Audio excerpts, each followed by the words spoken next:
بسم اللہ الرحمن الرحیم۔ قرآنی فیصلے ہماری بصیرت کے مطابق کتاب کا حصہ اول پیش کیا جا رہا ہے۔ معاشی نظام۔ بسط چشم نم، روزنامہ مشرق لاہور، بابت 7 فروری 1964 میں شائع شدہ ایک خبر۔ گزشتہ شب چشتیہ کی 11 سالہ بچی بلقیس بیگم میو اسپتال میں انتقال کر گئی۔ 5 روز قبل اس کی معمر والدہ فضل بی بی اور اس کا بھائی بشیر نہایت قسم پرسی کی حالت میں اسے لے کر لاہور پہنچے تھے، اور ایک تانگے والا ان کا وہ صندوق لے کر فرار ہو گیا جس میں بی بی فضل کے بیان کے مطابق ضروری کپڑوں کے علاوہ بچی کا کفن بھی رکھا تھا۔ فضل بی بی نے نمائندہ مشرق کو بتایا کہ اسپتال میں بلقیس داخل ہو گئی، مگر اس کے ساتھ مجھے نہیں رہنے دیا گیا۔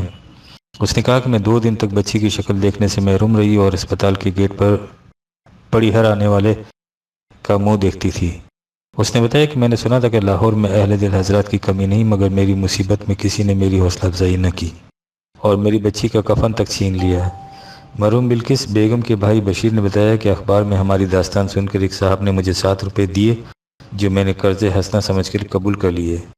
اس نے کہا کہ لاہور میں ہمارا جاننے والا کوئی نہ تھا، والدہ کے لیے کھانے پینے اور بیمار بہن کی ضروریات کا انتظام کرنا بہرحال میرے ذمے تھا، جس کی تکمیل کے لیے میں نے 2 دن تک لاہور میں مزدوری تلاش کی اور مارا پھرا، مگر کسی نے بھی مجھے مزدوری نہ دی۔ والدہ 2 دن تک فاقوں کا شکار رہی اور میں لنڈے بازار میں اپنے جوتے اور پگڑی فروخت کی اور والدہ اور اپنے لیے روٹی کا انتظام کیا۔ اس کے بعد خبر میں کہا گیا ہے کہ دوسرے دن اس بچی کا انتقال ہو گیا۔ یہ سب کچھ اس لاہور میں ہوا جس میں خیر سے اس رسول کے لاکھوں نام لیوا بستے ہیں جس نے فرمایا تھا کہ جس بستی میں ایک فرد نے رات بھوکے بسر کی، اس بستی کی حفاظت کی ذمہ داری خدا کے ہاں سے ختم ہو جاتی ہے۔ اور یہ اس رمضان المبارک کے مہینے میں ہوا جس میں ایک مسجد میں ختم قرآن کریم پر ہزاروں روپے تزئین و آرائش پر خرچ ہو جاتے ہیں۔ اولئک حبطت اعمالہم، کیا یہ کیسا عبرت انگیز منظر ہے۔ 1964 عیسوی۔ مجرم کون؟ 27 اگست 1964 کی روزنامہ مشرق لاہور میں حسب ذیل خبر شائع ہوئی۔ ماں سے 16 دن کی بچی کا بھوک سے تڑپنا نہ دیکھا گیا اور وہ دیوانوں کی طرح بچی کو لے کر گھر سے باہر نکلی۔ اس نے خاتون کا پرس چھین کر بھاگنے کی کوشش کی لیکن پکڑی گئی۔ ماں کی اس حرکت سے بچی کی بھوک تو ختم نہ ہو سکی، البتہ اس کی زندگی کا 17واں دن حوالات کی آئینی سلاخوں کے پیچھے گزرا۔ حشمت بی بی نے بتایا کہ 5 سال قبل اس کی شادی ملتان روڈ کے ایک نوجوان مسکین سے ہوئی۔ 3 سال تک دونوں میاں بیوی بڑی خوشگوار ازدواجی زندگی بسر کرتے رہے۔ چند ماہ پہلے اچانک اس کا شوہر بیمار ہو گیا اور اس کی بیماری طول پکڑتی چلی گئی۔ حشمت بی بی نے شوہر کا علاج کرانے کے لیے اپنی تمام پونجی لٹا دی لیکن وہ صحت یاب نہ ہوا۔ آخر اسے ملازمت سے علیحدہ کر دیا گیا۔ اب حشمت بی بی پر گھر کے اخراجات کا بوجھ بھی آ پڑا اور اس نے محنت مزدوری کر کے اپنا اور اپنے خاوند کا پیٹ پالنا شروع کر دیا۔ 16 روز قبل حشمت بی بی کے ہاں ایک بچی پیدا ہوئی اور اس طرح اس کی مزدوری بھی چھوٹ گئی۔ حشمت بی بی نے کہا کہ وہ گزشتہ 4 دنوں سے بھوکی تھی اور اس واقعے نے اس کی 16 دن کی بچی کو بھی نڈھال کر دیا۔ اس سے بچی کی حالت نہ دیکھی گئی اور وہ اسے لے کر دودھ کی تلاش میں گھر سے باہر نکل آئی۔ حشمت بی بی نے کہا کہ اس نے کئی لوگوں کے سامنے ہاتھ پھیلایا لیکن کسی نے اس کی داد رسی نہ کی۔ آخر اس نے خاتون کا پرس چھین کر بھاگنا چاہا تو پولیس نے اسے پکڑا اور حوالات میں بند کر دیا۔ ہم نہیں جانتے کہ اس کے بعد اس خاتون پر کیا گزری اور اب وہ کہاں ہے، نہ ہی ہم نے مزید تحقیق کے لیے اس خبر کو اپنے ہاتھ شائع کیا ہے۔ ہم جو کچھ کہنا چاہتے ہیں وہ یہ ہے کہ بے شک پولیس کی یہ ذمہ داری ہے کہ اگر کوئی شخص کسی دوسرے کی چیز کو زبردستی چھینتا ہے تو اسے حراست میں لے لے، لیکن سوال یہ ہے کہ کیا یہ بھی کسی کی ذمہ داری ہے یا نہیں کہ جو بچی اس طرح بلک کر بھوک سے جان دے رہی ہو اس کے لیے سامان زیست مہیا کیا جائے۔ ہمارے موجودہ معاشرے میں تو یہ کسی کی بھی ذمہ داری نہیں ہے، اس لیے نہیں ہے کہ یہاں ایسے مخیر افراد موجود نہیں ہیں۔ یہ بات افراد کے بس کی نہیں ہے، یہ ذمہ داری وہ معاشرہ اپنے سر پر لیتا ہے جو قرآن کی روح سے قائم ہوتا ہے۔ یہ تمام خرابیاں اس معاشرے کے نہ ہونے سے پیدا ہوتی ہیں۔ جب قرآنی معاشرہ قائم ہو جاتا ہے تو اس میں آپ کو یہ الفاظ سنائی دیتے ہیں: کہ اگر دجلہ کے کنارے کوئی کتا بھی بھوک سے مر جائے تو خدا کی قسم عمر سے اس کی بھی باس پرس ہوگی۔ 1964 اسلامک سوشلزم۔ ایک صاحب کہتے ہیں طلوع اسلام کی سابقہ اشاعت بابت اگست ستمبر 1964 میں آپ نے اسلامک نیشنلزم کے متعلق جو کچھ لکھا ہے اس سے بہت سے شبہات رفع ہو گئے۔ اسے در حقیقت مراد یہ ہے کہ مسلم نیشن ایمان کے اشتراک سے وجود میں آتی ہے اور نسل، رنگ، وطن کی تفریق مسلمانوں کے امت واحدہ ہونے کے راستے میں حائل نہیں ہوتی۔ اسی سلسلے کی ایک اصطلاح اسلامک سوشلزم ہے۔ اخبارات میں شائع شدہ خبروں کے مطابق نے تیسرے 5 سالہ منصوبے کے مقدمے میں اس سلسلے میں لکھا ہے کہ معاشی اور معاشرتی دائروں میں ہمارے پیش نظر منتہا یہ ہے کہ ہم بتدریج پاکستان میں اسلامک سوشلزم قائم کر رہے ہیں۔ اسلامک سوشلزم کی اصطلاح رفاہی مملکت، ویلفیئر اسٹیٹ کی اصطلاح کے قریب مرادف ہے، اس فرق کے ساتھ کہ رفاہی مملکت کے نصب العین کے علاوہ اسلامک سوشلزم اس بات کا بھی خیال رکھے گی کہ ملک کا کلچر اور مذہبی ورثہ محفوظ رہے اور وہ معاشی ترقی کے اندھے جذبے کی بھینٹ نہ چڑھ جائے۔ لہذا اسلامک سوشلزم کا تصور رفاہی مملکت کے تصور سے کہیں زیادہ وسیع ہے اور ایک فرد کی زندگی کے تمام شعبوں کو محیط ہے۔ پاکستان ٹائمز۔ اس سے واضح ہے کہ پاکستان میں معاشی ترقی کا منتہا مغربی ممالک کی رفاہی مملکت نہیں بلکہ دین کی اقدار کا تحفظ بھی اس کے اندر آ جاتا ہے۔ یہ تشریح اطمینان بخش ہے، لیکن میرا خیال یہ ہے کہ ہم ان اصطلاحات کی بجائے اپنی اصطلاحات کیوں نہ استعمال کریں۔ یہ ظاہر ہے کہ نیشنلزم، سوشلزم، رفاہی مملکت کی اصطلاحات عصر حاضر میں ایک خاص مفہوم کی حامل ہیں۔ اول الذکر دونوں اصطلاحات اسلام کے بنیادی اصولوں کی نقیض ہیں، اور تیسری اصطلاح اتنی ناقص ہے کہ اسے اسلامی رنگ دینے کے لیے خاص اضافے کی ضرورت پڑتی ہے۔ اس کے برعکس اگر ہم مسلم نیشنلزم کی جگہ امت مسلمہ یا ملت اسلامیہ کی اصطلاح استعمال کریں اور اپنے معاشی پروگرام کی منتہا کی اسلام کے معاشی نظام کی اصطلاح سے تعبیر کریں تو یہ اصطلاح جامع بھی ہوگی اور اپنے مقصد و منتہا کی روح سے واضح بھی۔ مجھے یاد پڑتا ہے کہ طلوع اسلام میں اس سے پہلے ان امور کے متعلق کچھ لکھا تھا، لیکن اگر ان کی پھر وضاحت ہو جائے تو اچھا ہے۔ طلوع اسلام آپ کو ٹھیک یاد پڑتا ہے، طلوع اسلام ان موضوعات پر ایک بار نہیں بلکہ متعدد بار لکھ چکا ہے، بلکہ لکھتا چلا آ رہا ہے۔ قرآن کریم نے ہمیں ایک نظام زندگی دیا ہے اور اس نظام کی تعبیر کے لیے اس کی اپنی اصطلاحات ہیں۔ نہ یہ اصطلاحات کسی اور نظام پر پھر بیٹھتی ہیں اور نہ ہی کوئی دوسری اصطلاح اس نظام کے متعلقہ گوشے کی صحیح تعبیر کر سکتی ہے۔ حقیقت یہ ہے کہ ہر نظام کی مخصوص اصطلاحات ہوتی ہیں اور وہی اصطلاحات اس نظام کی تعبیر کر سکتی ہیں۔ مثلا سوشلزم ایک خاص معاشی نظام کی اصطلاح ہے، نہ یہ اصطلاح کسی اور نظام کے لیے استعمال ہو سکتی ہے اور نہ ہی کوئی اور اصطلاح اس نظام کی صحیح تعبیر کر سکتی ہے۔ اسی طرح نیشنلزم کی اصطلاح ہے، اس لیے ہمیں اسلامی نظام اور اس کے مختلف گوشوں کی تعبیر کے لیے اسی کی اصطلاحات استعمال کرنی چاہیے۔ لیکن اس باب میں ہمارے ارباب حل و عقد کی جو دشواریاں ہیں ان کا بھی ہمیں احساس ہے۔ مثلا آپ نے لکھا ہے کہ ہمیں اسلام کا معاشی نظام کہنا چاہیے، لیکن مشکل یہ ہے کہ اسے کون متعین کرے گا کہ اسلام کا معاشی نظام کیا ہے۔ معاشی نظام تو ایک طرف یہاں یہی متعین نہیں ہو پایا کہ خود اسلام کیا ہے اور مسلمان کسے کہتے ہیں۔ اسلام ہر فرقے کا الگ الگ ہے، اس قدر الگ کہ ایک فرقے کا اسلام دوسرے فرقے کے نزدیک کفر ہے، اور مسلمان کی تعریف کے سلسلے میں حضرات علماء کرام کی طرف سے جو کچھ منیر کمیٹی کے سامنے پیش کیا گیا تھا اس پر ایک زمانہ شاہد ہے۔ یہ وجہ ہے کہ ہمارے ارباب بست و کشاد اسلام کا نام لیتے یا اس کی طرف کسی اسکیم کی نسبت کرتے ہوئے ڈرتے ہیں کہ نامعلوم اسے کیا معنی پہنا دیے جائے۔ وہ بیچارے تو مملکت کو اسلامی کہہ کر بھی عجیب مشکل میں پھنسے ہوئے ہیں۔ ہر بول حواس اٹھتا ہے اور چلا چلا کر کہتا ہے کہ یہاں جو کچھ ہو رہا ہے وہ غیر اسلامی ہے، حکومت ہمارے حوالے کرو تاکہ ہم اسے صحیح معنوں میں اسلامی بنائیں۔ اسلام کے ان مدعیان کی حالت یہ ہے کہ 1956 کے دستور پاکستان میں یہ شرط رکھ دی گئی تھی کہ ملک میں کوئی قانون کتاب و سنت کے خلاف نہیں ہوگا، تو انہوں نے شادیہ نے بجائے کہ مملکت مسلمان ہو گئی ہے۔ لیکن جب 1962 کے دستور میں لکھا گیا کہ ملک میں کوئی قانون اسلام کے خلاف نہیں بنے گا، تو ہنگامہ برپا کر دیا گیا کہ یہ غیر اسلامی ہے۔ اب اس شک کو بدل کر پھر کتاب و سنت کے الفاظ لکھ دیے گئے ہیں، لیکن ان کے نزدیک یہ دستور پھر غیر اسلامی کا غیر اسلامی ہی ہے۔ یہاں تو اسلام کو تماشا بنا دیا گیا ہے، اور جب دین مذہبی پیشوائیت کے حد تک چڑھ جائے تو وہ اسی طرح کا تماشا بن جایا کرتا ہے۔ لیکن اس کے معنی یہ نہیں ہے کہ اس مشکل کا حل کوئی نہیں، اس کا حل موجود ہے، اور نہایت اطمینان بخش حل، یعنی آپ اسلامی نظام معاشی کہنے کی بجائے قرآن کا معاشی نظام کہیے، بات صاف اور واضح اور متعین ہو جائے گی۔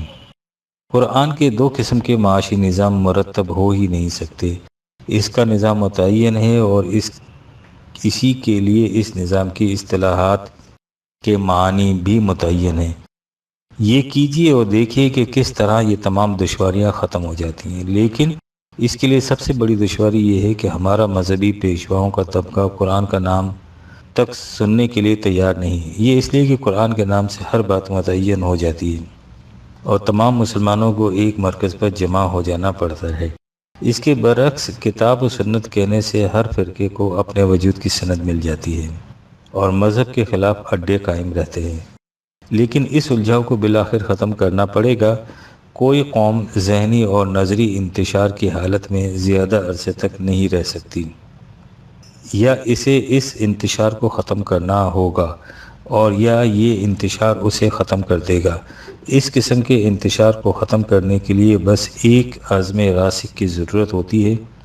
اگر ہمیں یہ میسر آ گیا تو ہم بچ جائیں گے، ورنہ انتشار نے آج تک کسی قوم کو زندہ چھوڑا نہیں ہے۔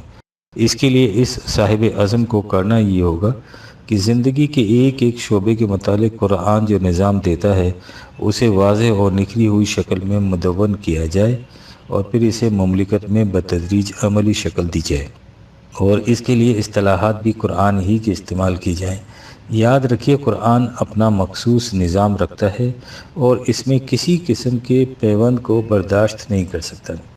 وہ اس باب میں کس حد تک غیر لچکدار ہے، اس کا اندازہ کرنے کے لیے سورہ محمد کی آیات نمبر 26 اور 25 کو سامنے لائیے۔ آیت نمبر 25 میں کہا گیا ہے کہ دین سے مرتد کون ہوتا ہے، اور آیت نمبر 26 میں اس کا جواب ان الفاظ میں دیا گیا ہے کہ وہ لوگ ہیں قالوا للذين كرهوا ما نزل الله سنطيعكم في بعض الأمر 47/26، جو ان لوگوں سے جنہیں قرآن سخت ناگوار گزرتا ہے کہتے ہیں کہ ہم بعض امور میں تمہاری اطاعت کریں گے، یعنی دین سے وہی لوگ نہیں پھرتے جو دین کو چھوڑ کر کوئی اور مذہب اختیار کر لیتے ہیں۔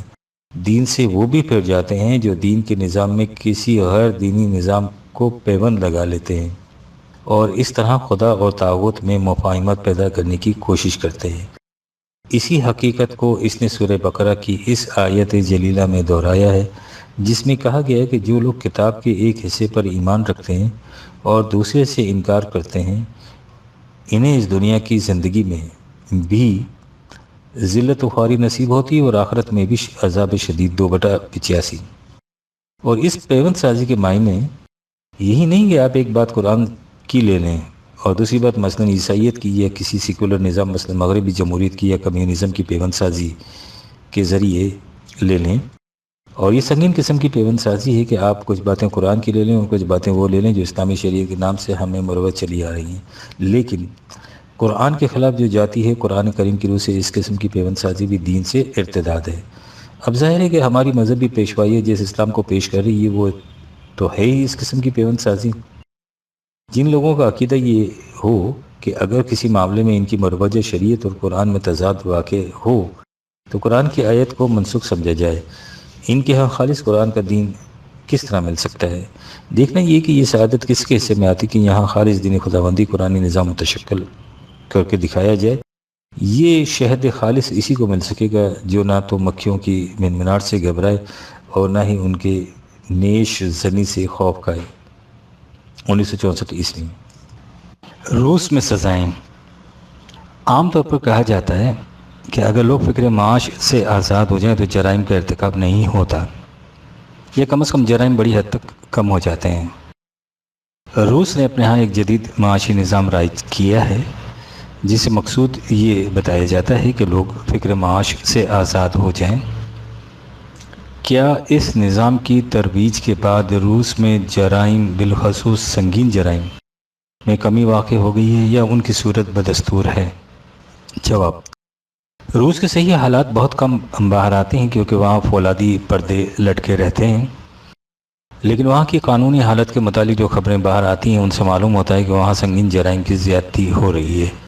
یہ نتیجہ اس حقیقت سے اخذ کیا جا سکتا ہے کہ وہاں جن جرائم کی سزا موت ہے ان کی فہرست میں آئے دن اضافہ ہوتا جا رہا ہے۔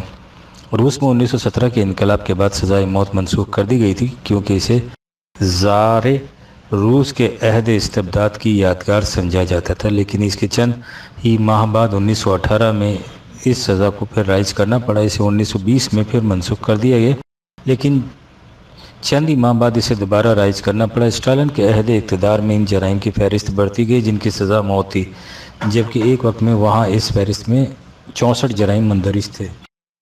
دوسری جنگ عظیم کے بعد 1947 میں اسے پھر منسوخ کر دیا گیا، لیکن 1950 میں اسے پھر زندہ کرنا پڑا۔ اسٹالن کی وفات کے بعد 1954 میں اس کی توقع تھی کہ شاید یہ فہرست کچھ سکڑ جائے، لیکن اس میں مزید وسعت آ گئی۔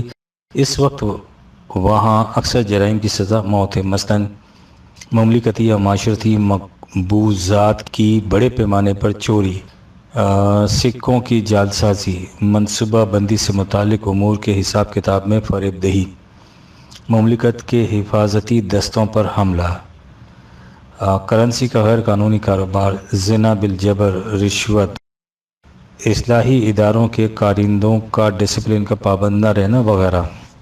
اس میں کوئی شبہ نہیں کہ بیشتر جرائم کی وجہ معاشی کشمکش اور دولت کی ناہموار تقسیم ہوتی ہے، لیکن جس فلسفے پر روس کے اشتراکی نظام کی عمارت استوار ہوئی ہے، اس کی روح سے ان کے معاشی نظام میں بھی جرائم میں کمی واقع نہیں ہو سکتی۔ یہ تو ہو سکتا ہے کہ بھوک کی وجہ سے پیدا ہونے والے جرائم میں وہاں کمی ہو جائے، اور سزائے موت کے جرائم کی فہرست میں وسعت اس حقیقت پر دال ہے کہ وہاں چھوٹے چھوٹے نہیں بلکہ سنگین جرائم میں اضافہ ہو رہا ہے۔ اس کی وجہ یہ ہے کہ جب زندگی کا تصور خالصتاً مادی ہو، یعنی اس میں وحی کی روح سے عطا شدہ مستقل اقدار، قانون مکافات، حیات آخرت کا تصور ہی نہ ہو، تو پھر کون سا جذبہ محرکہ جرائم کو روک سکے گا؟ یہ چیز صرف قرآن کے نظام زندگی میں ممکن ہے جس کا اولین مقصد انسان کے قلب و نگاہ میں انقلاب پیدا کرنا ہوتا ہے۔ معاشی نظام تو اس انقلاب کے ثمرات شیریں کا صرف ایک خوشہ ہوتا ہے۔ یہی وہ نظام ہے جس میں سرمایہ داری اور اشتراکیت دونوں نظاموں کی خرابیوں کا ازالہ ہو جاتا ہے۔ جیسا کہ ہم اکثر کہا کرتے ہیں، سرمایہ داری جزام اور فالج ہے اور اشتراکیت سرسام۔ صحیح انسانی زندگی قرآنی نظام ہی میں حاصل ہو سکتی ہے جس کی بنیاد صحیح تعلیم پر قائم ہوتی ہے۔ فریضہ رسالت یعلمہم الکتاب والحکمت ویزکیہم کے معنی ہی یہ ہیں، یعنی کتاب اور حکمت پر مبنی تعلیم اور اس کے نتیجے میں وہ نظام جس میں ہر فرد کو بھرپور سامان نشو و نما ملتا جائے۔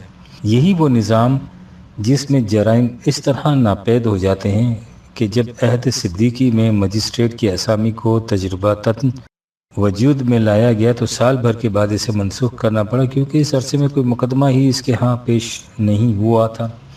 آپ کو شاید اس کا علم ہو کہ اس وقت دنیا میں سب سے بہتر رفاہی مملکت سویڈن کی ہے، جہاں ہر فرد کو سامان زیست بافرات حاصل ہوتا ہے، لیکن دنیا میں سب سے زیادہ خودکشی کے واقعات بھی سویڈن میں ہوتے ہیں۔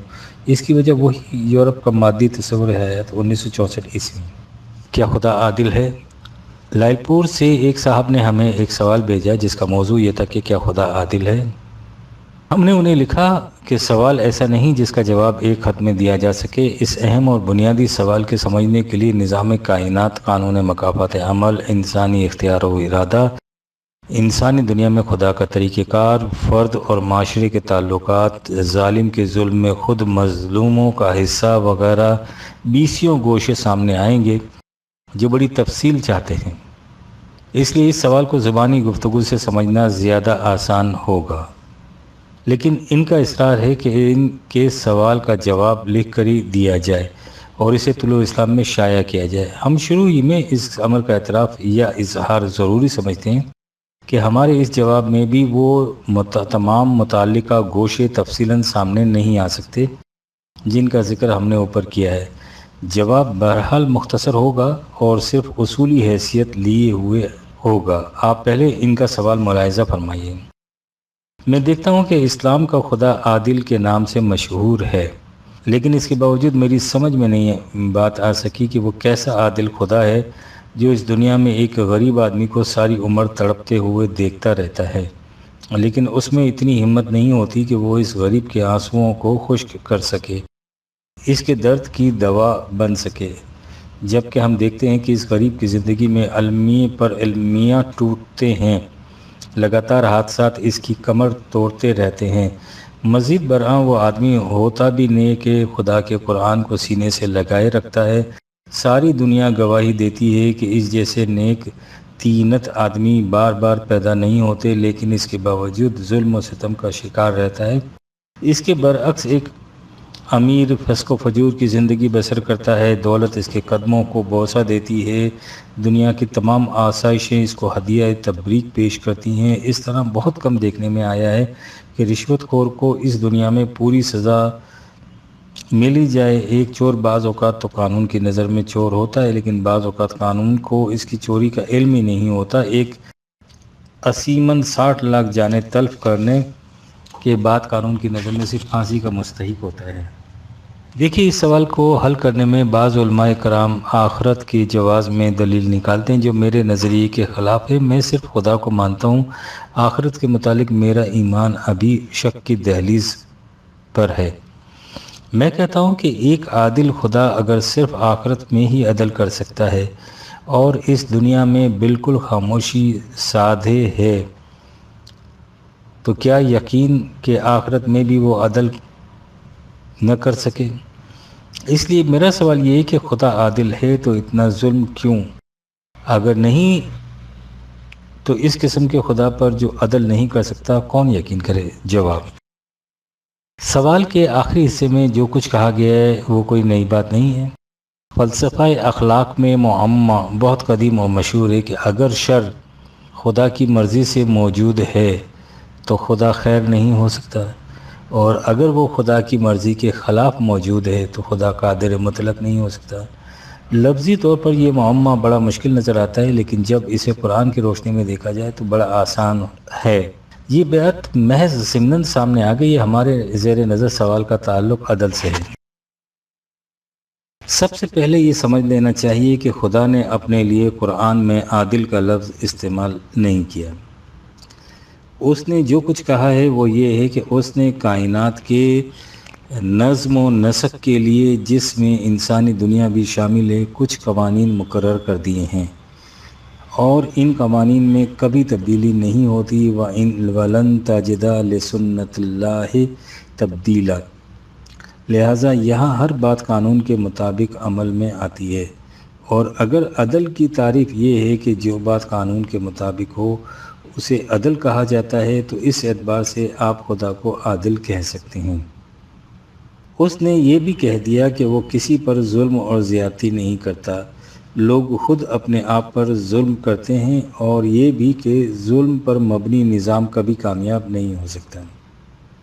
ہمارے مستبصر کے ذہن میں خدا کے عادل ہونے کا تصور یہ ہے کہ جو ہی کوئی شخص جھوٹ بولے اس کی زبان گنگ ہو جائے، جو ہی کوئی کسی کی طرف نظر بد سے دیکھے تو اس کی آنکھ پھوٹ جائے، جو ہی کوئی ظالم کسی کمزور کے خلاف ہاتھ اٹھائے تو اس کا بازو پتھر کا بن جائے۔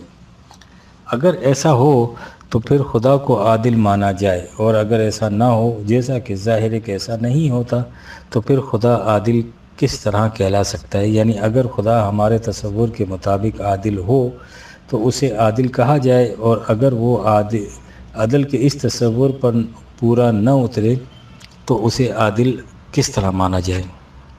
خدا نے انسان کو اختیار اور ارادہ دیا ہے، اور یہی اس کا باب الامتیاز شرف ہے۔ اسی سے وہ اپنے اعمال کے نتائج کا ذمہ دار قرار پاتا ہے۔ نیکی وہی نیکی ہے جسے انسان اپنے اختیار سے عمل میں لائے۔ انسان کی عظمت اس میں ہے کہ وہ بدی کی استعداد و استطاعت رکھتا ہو، بدی سے مجتنب رہے۔ ہم پتھر کو نیک نہیں کہہ سکتے حالانکہ وہ ساری عمر برائی نہیں کرتا۔ ہم بکری کی شان میں کبھی قصیدہ مدحیہ نہیں پڑھتے کہ اس نے ساری عمر کسی کا خون نہیں پیا۔ نہ مجبور کی نیکی نیکی ہے، نہ اس کی بدی بدی۔ سادی کے الفاظ میں تواضع، نہ گردن فرزا، نہ کوست گدا کر تواضع کند ہوئے اوست۔ جس میں سر اٹھا کر چلنے کی استطاعت ہی اس کی انکساری اور خاکساری کبھی بجائے تحسین نہیں ہو سکتی۔ اختیار و ارادے کی قوت کے صحیح استعمال سے انسان کی صلاحیتوں کی برومندی ہوتی ہے۔ یہی وجہ ہے کہ خدا نے انسان کو اختیار و ارادہ دیا ہے تو وہ اسے کبھی سلب نہیں کرتا۔ خدا نے اپنے قادر مطلق ہونے کے باوجود اپنے آپ پر خود یہ پابندی عائد کر رکھی ہے، اور یہ اس کی عظمت کی دلیل ہے۔ ورنہ کوئی تنگ ظرف ہو تو اسے بات بات پر غصہ آ جائے اور انسان کے اختیار کو جھٹ سلب کر کے اسے اپنی مرضی کے مطابق چلنے پر مجبور کر دے۔ ہمارے مستفسر نے خدا کے عادل ہونے کا جو تصور پیش کیا ہے، اس سے خدا کا نقشہ اسی قسم کا سامنے آتا ہے۔ یعنی خدا کو چاہیے کہ وہ انسانوں کے معاملات میں انفرادی طور پر دخل دے، اور جو ہی کوئی بات اس کے منشا کے خلاف ہونے لگے اسے اپنی قوت کے زور سے فوراً روک دے۔ آپ سوچیے کہ خدا نے یہی کچھ کرنا ہوتا تو اسے اس قدر طول عمل کی ضرورت ہی کیا تھی؟ وہ انسان کو بھیڑ بکری کی طرح پیدا کر دیتا، اسی طرح کرتا ان میں غلط راستے پر چلنے کی استطاعت ہی نہ ہوتی۔ لیکن ذرا سوچیے کہ اس سے انسانی دنیا کا نقشہ کیسا ہوتا۔ یہ صاحب عقل و شعور اور ذی اختیار و ارادہ انسانوں کی چلتی پھرتی زندہ اور متحرک دنیا نہ ہوتی، بلکہ سنگ و خشت اور دام و دو کی دنیا ہوتی۔ قرآن میں وَلَوْ شَاءَ اللَّهُ لَجَعَلَكُمْ أُمَّةً وَاحِدَةً، اگر ہم چاہتے تو انسانوں کو پیدا ہی اس طرح کرتے کہ وہ ایک روش پر چلنے کے لیے مجبور ہوتے، لیکن ہم نے ایسا نہیں کیا۔ انسان کو اس انداز سے پیدا کیا ہے کہ وَلَكِنْ يُضِلُّ مَن يَشَاءُ وَيَهْدِي مَن يَشَاءُ، جس کا جی اپنے اختیار و ارادے سے سیدھے راستے پر چلے اور جس کا جی چاہے غلط راستہ اختیار کرے۔ اور یہ اس لیے لَتُسْأَلُنَّ عَمَّا كُنتُمْ تَعْمَلُونَ 16/93، تاکہ ہر ایک پر اس کے کام کی ذمہ داری عائد ہو۔ اب ظاہر ہے کہ اگر ایسا ہو کہ جو شخص غلط قدم اٹھانے کا ارادہ کرے اس کا قدم ہی نہ اٹھ سکے تو انسان کے صاحب اختیار و ارادہ ہونے کا مقصد ہی فوت ہو جاتا ہے، اور وہ اپنی مرضی سے نہیں بلکہ مجبوراً صحیح روش پر چلے۔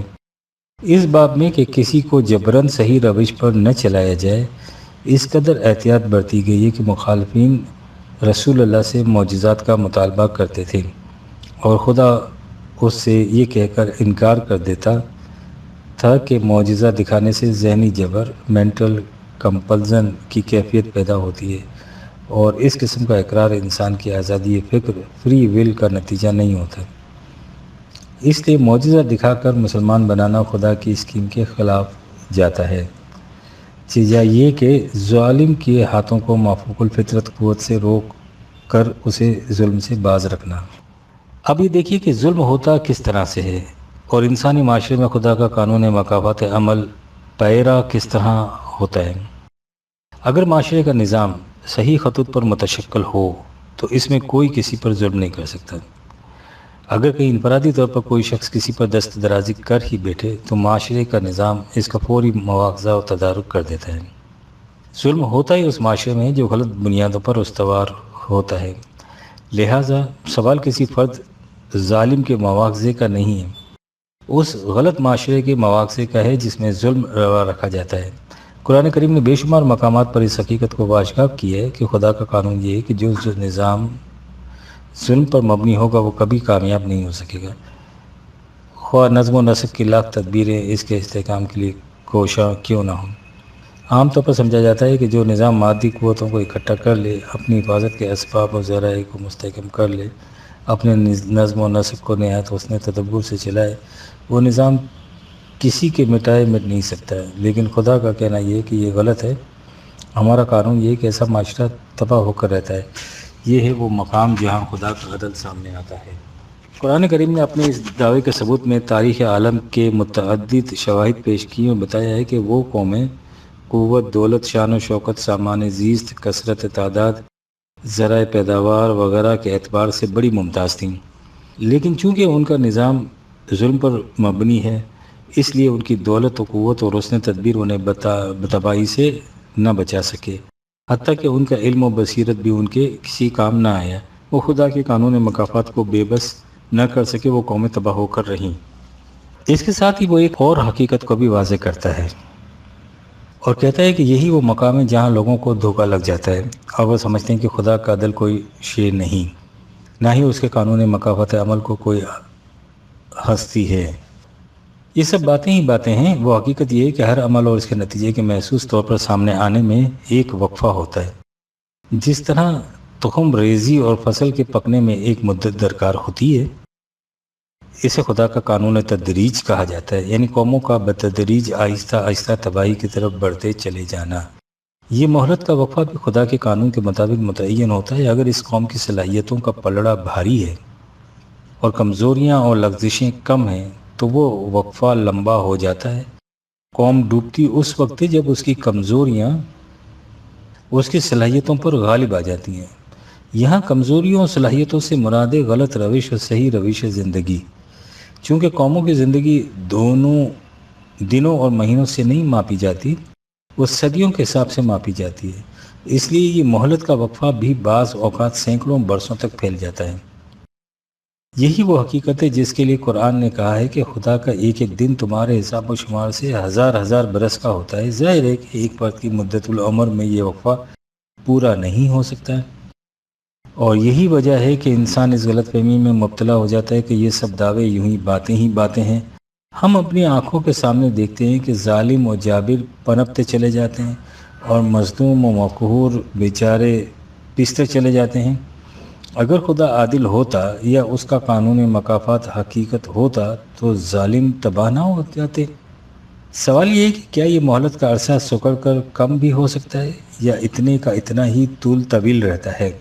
قرآن کا ارشاد ہے کہ یہ کم ہو سکتا ہے۔ وہ کہتا ہے کہ اگر انسانوں کی کوئی جماعت ایسی پیدا ہو جائے جو خدا کے قانون کے مطابق معاشرہ قائم کرنے کے لیے جدوجہد کرے تو اس کے ہاتھوں ظلم و استبداد پر مبنی نظام کا خاتمہ دنوں میں ہو سکتا ہے۔ یعنی اگر انسان کا دست و بازو قانون خداوندی کا رفیق و کارساز بن جائے اور پھر صدیوں کے کام دنوں میں سر انجام پا جاتے ہیں۔ بالفاظ دیگر یوں کہیے کہ انسانی دنیا میں خدا کا قانون انسانوں کے حساب و شمار سے انسانوں کے ہاتھوں نتیجہ خیز ہوتا ہے، اور اس طرح وہ مہلت کا وقفہ جس کے بعد غلط نظام نے تباہ ہونا تھا صدیوں کی بجائے دنوں میں بدل جاتا ہے۔ ہمارے مستفسر نے کہا ہے کہ ایک شخص بڑا نیک ہے، وہ قرآن کو سینے سے لگائے رہتا ہے لیکن اس کے باوجود اس پر ظلم ہوتے ہیں۔ اس مقام پر ہمارے محترم مستفسر پر ایک غلط فہمی مبتلا ہو گئے۔